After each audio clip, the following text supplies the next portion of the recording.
Journal de bord, jour 10. On aborde une île par son flanc.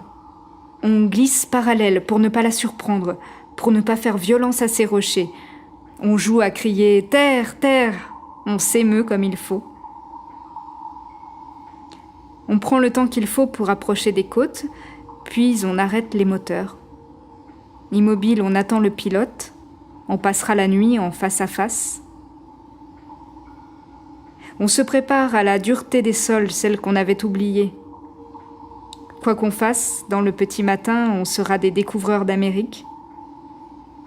Quoi qu'on fasse, en débarquant, on précipitera un monde contre un autre monde. Dire qu'ici, il y a des arbres qui s'enracinent sur des rochers, des gens qui ont bâti des maisons et des villes, une route pour faire le tour de l'île. On a de la peine à y croire.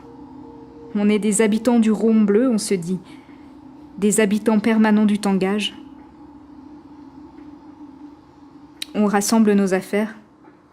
Il faut bien qu'un voyage ait un début et une fin. On ne se résout pas à ne pas emporter le moteur lui-même et son boucan sympathique. On ne se résout pas à retrouver la pierre, la brique, l'herbe et le caillou. Demain, quand on posera le pied au sol, on viendra comme d'une autre planète. Il nous faudra tout apprendre à connaître à zéro. Journal de bord, jour 11. Alors, pour la première fois, les 2 pieds dans l'océan et tout le corps qui suit. Personne ne le saura jamais, mais c'est le moment de notre naissance, de l'air vers l'eau, expulsé volontaire de notre condition verticale et de notre âge. L'espace d'une seconde, on renverse l'ordre des choses. Peut-être que quelque part, des oiseaux prennent leur envol à l'envers ou qu'une rivière d'un coup remonte à sa source. On commence par là. Au lieu d'une arrivée, on s'invente de nouveau le début du voyage.